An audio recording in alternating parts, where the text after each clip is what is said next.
Hello students, मैं सुनीता सिंह आज आपको इकोनॉमिक्स का 5th लेसन उपभोक्ता अधिकार के बारे में पढ़ाने जा रहे हैं, जिसे हम कहते हैं कंज्यूमर राइट्स। कंज्यूमर मीन्स उपभोक्ता, राइट मीन्स अधिकार। उपभोक्ता अधिकार के बारे में पहले हम जानेंगे कि उपभोक्ता अधिकार क्या होता है।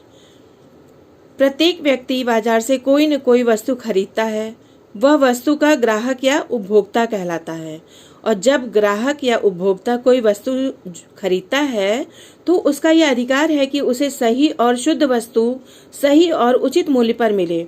उसके इन अधिकारों को कानूनी संरक्षण प्राप्त है, अर्थात उत्पाद निर्माता या दुकानदार उसके अधिकारों की अवहेलना नहीं कर सकते, उसे ठग नहीं सकते। वर्तमान में ग्राहक उपभोक्ता जमाखोरी, कालाबाजारी, मिलावट, बिना मानक की वस्तुओं की बिक्री करना जिसका कोई मापदंड न हो, अधिक दाम लेना, गारंटी के बाद सर्विस नहीं देना, कम मापतौल इत्यादि संकटों से घिरा हुआ है। ऐसी स्थिति में उसके अधिकारों को कानूनी संरक्षण दिया जाना आवश्यक। चलिए स्टूडेंट, इसके बारे में आगे पढ़ते हैं। बाजार में उपभोक्ता यानी बाजार में उपभोक्ता का क्या रूप है, कैसे हम उसको अधिकार के बारे में उसके कैसे समझ सकते हैं, उसके बारे में पहले हम जानते हैं। बाजार में हमारी भागीदारी उत्पादक और उपभोक्ता दोनों रूपों में होती है। सामान्यतः बाजार में हमारी हिस्सेदारी जिन रूपों में भी होती है उनको हमने क्या बताया, उत्पादक और उपभोक्ता। यानी वस्तुओं को जो खरीदता है वो उपभोक्ता होता है और जो खरीदी हुई वस्तु होती है वह उत्पादक है। उत्पादक के रूप में हम कृषि, उद्योग या सेवा क्षेत्र में कार्यरत हो सकते हैं। उपभोक्ता के रूप में हमारी हिस्सेदारी बाजार में तब होती है जब हम विभिन्न प्रकार की वस्तुओं को खरीदते हैं। बाजार में उपभोक्ताओं के साथ विभिन्न प्रकार के अनुचित व्यवहार जैसे अधिक मूल्य लेना, उपयोग समय व्यतीत हो जाने के बाद भी तिथि पर सामान बेचते रहना यानी एक्सपायरी डेट हो जाना, सही सूचना न देना आदि भी हो सकता है। ऐसी स्थिति में उपभोक्ताओं की सुरक्षा के लिए वैधानिक नियमों की आवश्यकता होती है। बाजार में उपभोक्ता का शोषण कई रूपों में होता है। महत्वपूर्ण बात तो यह है बच्चों कि बाजार में व्याप्त कुव्यवस्था का विरोध अकेला व्यक्ति नहीं कर सकता। इसके लिए एक प्रकार के आंदोलन की आवश्यकता अनुभव की गई या आवश्यकता अनुसार जरूरत है। परिणाम के स्वरूप उपभोक्ता आंदोलन अस्तित्व में आए। उपभोक्ता बिखरे हुए होते हैं जबकि उत्पादन शक्तिशाली होते हैं। उपभोक्ता बिखरे हुए होते हैं जबकि उत्पादक शक्तिशाली होते हैं। अधिक पूंजी वाली शक्तिशाली एवं प्रभावशाली कंपनियां चालाकी से बाजार को प्रभावित करती हैं, तरह तरह के प्रलोभन देती हैं, ये अच्छा है, ये आपको ये सुविधा मिलेगी, ऐसे होगा वैसे होगा, तो प्रभावित करती हैं और उपभोक्ताओं को ठगती हैं। जैसे कि दुकानदार क्या कहता है, उचित वजन से कम वजन तौलते हैं या व्यापारी उन शुल्कों को भी जोड़ देते हैं जो कि उसमें है ही नहीं। उपभोक्ताओं को आकर्षित करने के लिए वे समय समय पर मीडिया और अन्य स्रोतों से भी गलत सूचना देते रहते हैं। उदाहरण के लिए एक कंपनी ने यह दावा करते हुए कहा कि माता के दूध से हमारा उत्पाद बेहतर है। सर्वाधिक वैज्ञानिक उत्पाद के रूप में शिशुओं के लिए दूध का पाउडर पूरे विश्व में कई वर्षों तक बेचा गया। कई वर्षों के लगातार संघर्ष के बाद कंपनी को यह महसूस हुआ और उसको स्वीकार करना पड़ा कि वह झूठे दावे करती आ रही थी। वे कौन से विभिन्न तरीके हैं जिनके द्वारा बाजार में लोगों का शोषण हो सकता है? वस्तुओं के निर्धारित मूल्य से अधिक वसूली करना, नकली या घटिया वस्तु, कम मापतौल, अशुद्धता व अपमिश्रण, कृत्रिम अभाव, सुरक्षा उपायों का अभाव, भ्रामक या झूठे प्रस्तुतिकरण या विक्रय बेचने के पश्चात असंतोषजनक सेवाओं के रूप में लोगों का बाजार में शोषण हो सकता है। प्रश्न ये उठता है कि उपभोक्ताओं की सुरक्षा के लिए सरकार की क्या भूमिका होनी चाहिए? उपभोक्ताओं की सुरक्षा के लिए सरकार को निम्नलिखित कई कार्य करने चाहिए। सरकार को विभिन्न जनसंचार माध्यमों के द्वारा उपभोक्ताओं को उनके अधिकारों एवं कर्तव्यों की स्पष्ट जानकारी दी जानी चाहिए। सरकार उत्पादकों के लिए यह भी अनिवार्य करे कि प्रत्येक उत्पाद पर मूल्य, निर्माण तिथि, प्रयोग की अंतिम तिथि, गारंटी एवं वारंटी अवधि, उत्पाद के गुण और उत्पादक का नाम व पता व टेलीफोन नंबर भी उपयुक्त हो। चलिए अगला प्रश्न उठता है, उपभोक्ता आंदोलन कैसे किया जाए। उपभोक्ता आंदोलन का आरंभ उपभोक्ताओं के असंतोष के कारण हुआ, क्योंकि विक्रेता कई अनुचित व्यावसायिक व्यवहारों में शामिल होते थे। खाद्य पदार्थों व खाद्य तेलों में मिलावट, जमाखोरी करना, कालाबाजारी करना, बाजार में उपभोक्ताओं को शोषण से बचाने के लिए किसी कानून का न होना और इन सब के कारण उपभोक्ताओं का असंतोष उपभोक्ता आंदोलन का कारण बन गया। 1960 के दशक में व्यवस्थित रूप से उपभोक्ता आंदोलन का प्रारंभ हुआ। 1970 के दशक तक उपभोक्ता संस्थाएं व्यापक स्तर पर उपभोक्ता आंदोलन प्रारंभ हो गया और इस आंदोलन से संबंधित आलेखों के लेखन और उनकी प्रदर्शनी के आयोजन का कार्य करने लगी वे, तथा उन्होंने सड़कों पर यात्री परिवहन में अत्यधिक भीड़ भाड़ तथा राशन की दुकानों में होने वाले अनुचित कार्यों पर ध्यान रखने के लिए उपभोक्ता दलों का गठन किया। आंदोलन का प्रभाव देखते हुए भारत सरकार द्वारा एक बड़ा कदम उठाया गया। 24 दिसंबर 1986 को उपभोक्ता संरक्षण अधिनियम कंज्यूमर प्रोटेक्शन एक्ट पारित किया गया, जो कोपरा के नाम से प्रसिद्ध हुआ। 1985 में संयुक्त राष्ट्र के उपभोक्ता सुरक्षा के लिए संयुक्त राष्ट्र के दिशा निर्देशों को अपनाया। यह उपभोक्ताओं की सुरक्षा के लिए उपयुक्त तरीके अपनाने के लिए राष्ट्रों के लिए और ऐसा करने के लिए अपनी सरकारों को मजबूर करने के लिए उपभोक्ता की वकालत करने वाले समूह के लिए एक हथियार था। अंतर्राष्ट्रीय स्तर पर यह उपभोक्ता आंदोलन का आधार बना। आज उपभोक्ता इंटरनेशनल 115 से भी अधिक देशों के बीच 220 संस्थाओं का एक संरक्षक का संस्था बन गया है। 1986 में भारत सरकार द्वारा एक बड़ा कदम उठाया गया। यह उपभोक्ता सुरक्षा अधिनियम 1986 के कानून का बनना था, जो कोपरा के नाम से प्रसिद्ध हुआ। चलिए आगे कोपरा के बारे में पढ़ते हैं। सुरक्षा का अधिकार, इसके अंतर्गत उपभोक्ताओं को ऐसी वस्तुओं के क्रय विक्रय के विरुद्ध संरक्षण पाने का अधिकार प्रदान किया गया जो जीवन व संपत्ति के लिए हानिकारक होती हैं। उपभोक्ता को किसी भी वस्तु या सेवा के क्रय, खरीदने या उपभोग से बीमार होने, चोट लगने आदि से के कारण होने वाली हानि के विरुद्ध सुरक्षा पाने का उसे अधिकार था। इसे सुरक्षा पाने के अधिकार के नाम से जाना गया। उपभोक्ताओं को यह अधिकार भी दिया गया कि उसे वस्तु की गुणवत्ता, मात्रा, क्षमता, शुद्धता, मानक एवं मूल्यों के बारे में सूचना प्रदान की जाए। यदि ये सूचनाएं वस्तुओं के उत्पादक द्वारा नहीं लिखी गई हैं, तो उपभोक्ता इन सूचनाओं को प्राप्त करने का अधिकार रखता है। वर्तमान में सरकार द्वारा प्रदत्त विविध सेवाओं को उपयोगी बनाने के लिए सूचना पाने के अधिकार का दायरा बढ़ा दिया गया। इसके बाद है चुनाव का अधिकार। चुनाव का अधिकार क्या कहता है? इस अधिकार के अंतर्गत उपभोक्ता बाजार में उपलब्ध विभिन्न प्रकार की वस्तुओं एवं सेवाओं में से किसी भी वस्तु का चयन कर सकता है या किसी भी व्यवसायी द्वारा उत्पादित वस्तुओं की किसी भी किस्म को अपनी इच्छा से पसंद कर सकता है। क्षतिपूर्ति निवारण का अधिकार भी उसको है। इसके अंतर्गत अगर कोई क्षति पहुंचती है वस्तु को या उसको, तो उसको भी क्षतिपूर्ति कराने का अधिकार दिया गया।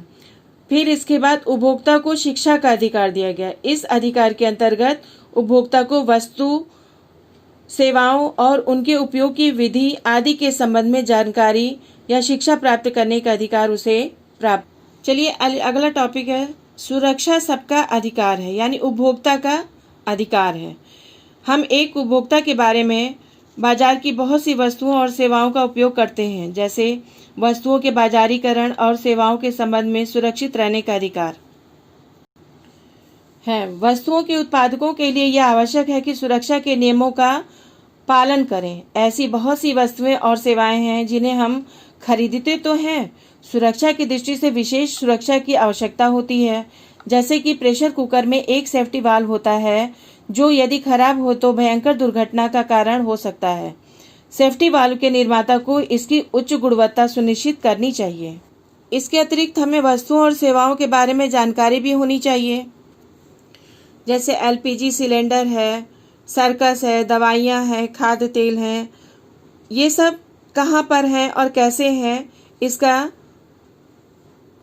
इसकी उचित व्यवस्था होनी चाहिए।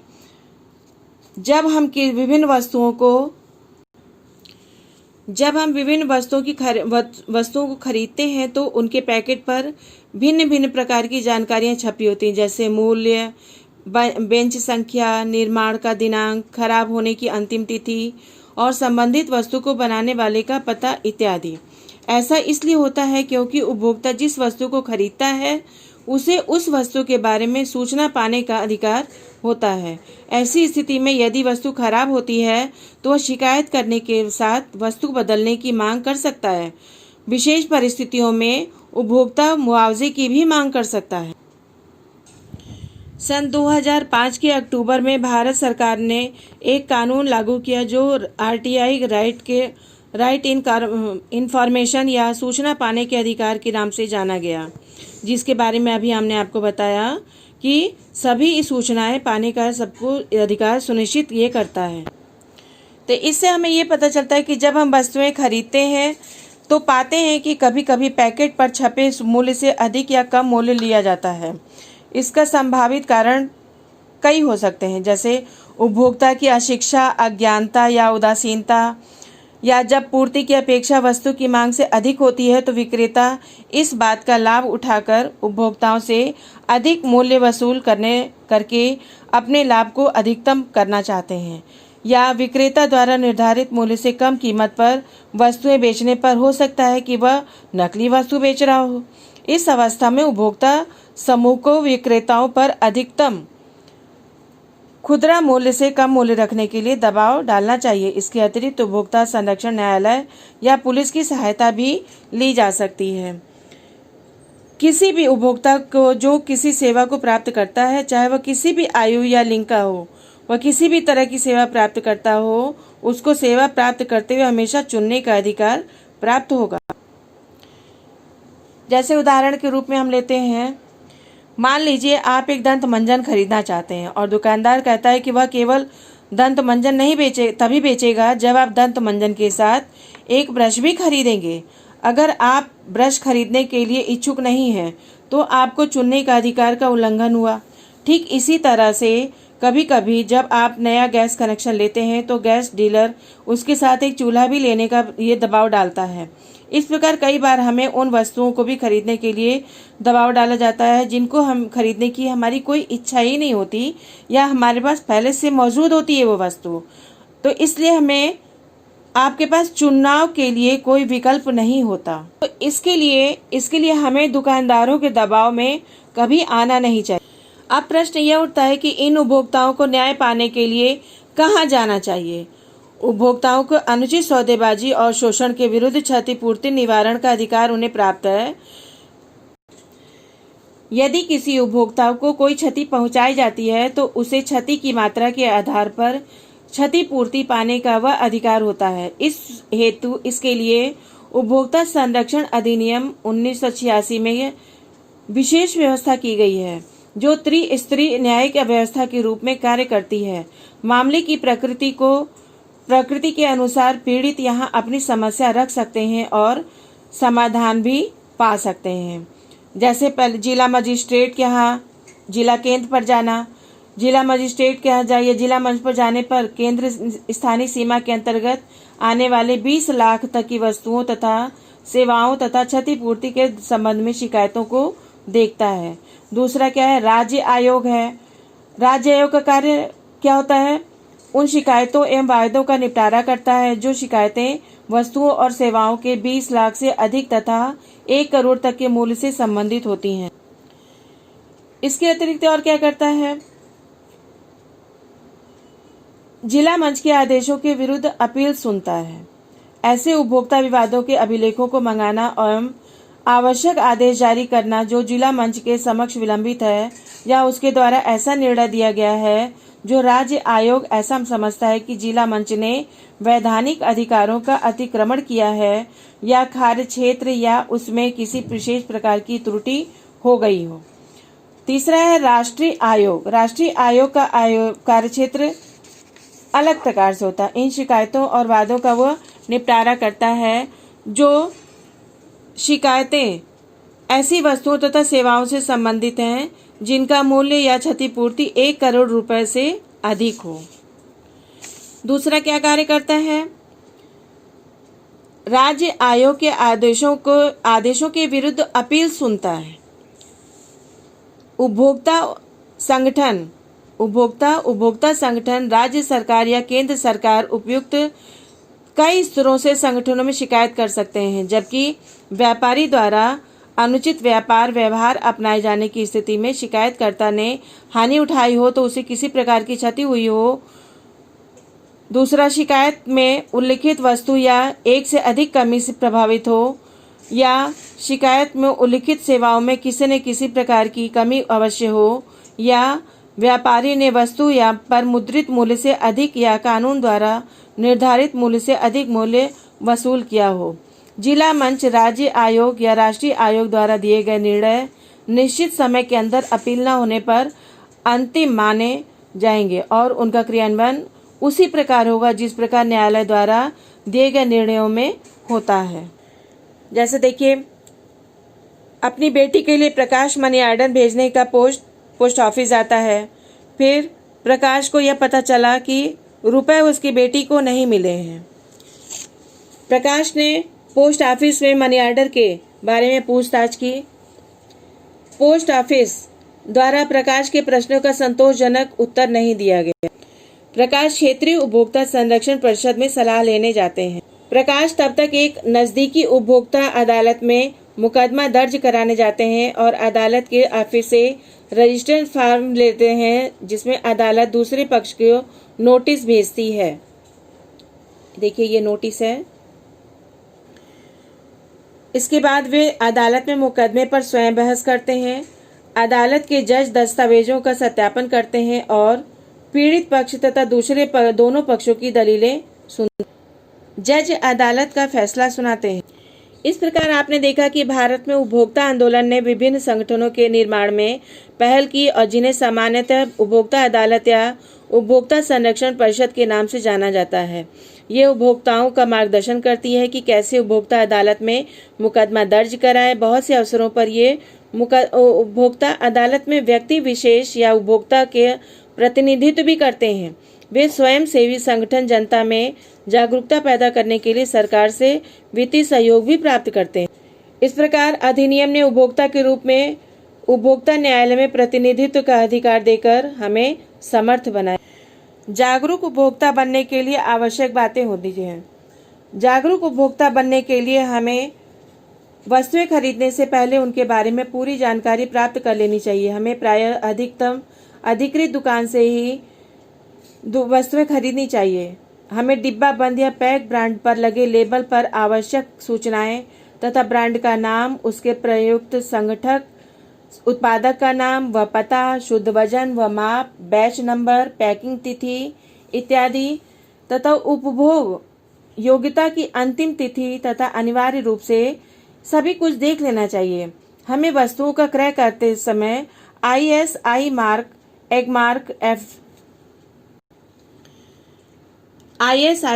एगमार्क, FPO, हॉलमार्क आदि मानक एवं प्रमाणन की मुहर लगे उत्पादों को ही खरीदने में प्राथमिकता प्रदान करनी चाहिए।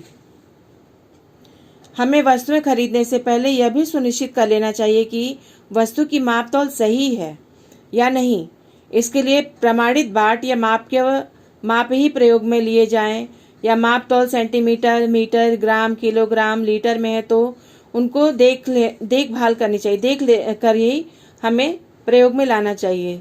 जिन वस्तुओं के लिए राजनियम द्वारा मूल्य निर्धारित है, यदि व्यापारियों ने मूल्य सूची जारी की है तो उससे अधिक मूल्य उपभोक्ता द्वारा नहीं दिया जाना चाहिए। हमें वस्तु के विज्ञापन में बताई गई विशेषताओं को यथार्थ स्थिति से मिलान कर ये गारंटी और वारंटी की शर्तों से ठीक समझकर ही माल खरीदना चाहिए। हमारा यह भी कर्तव्य है कि दुकानदार से सामान खरीदने पर कैश मेमो या सही रसीद वाउचर अवश्य प्राप्त कर लें। कोपरा अधिनियम ने केंद्र और राज्य सरकारों में उपभोक्ता मामले के अलग विभागों को स्थापित करने में मुख्य भूमिका अदा की है। अब चलिए आगे चलते हैं। उपभोक्ता आंदोलन को आगे बढ़ाने के संबंध में हमें क्या करना चाहिए। 24 दिसंबर को भारत में राष्ट्रीय उपभोक्ता दिवस के रूप में मनाया जाता है। 1986 में इसी दिन भारतीय संसद ने उपभोक्ता संरक्षण अधिनियम पारित किया था।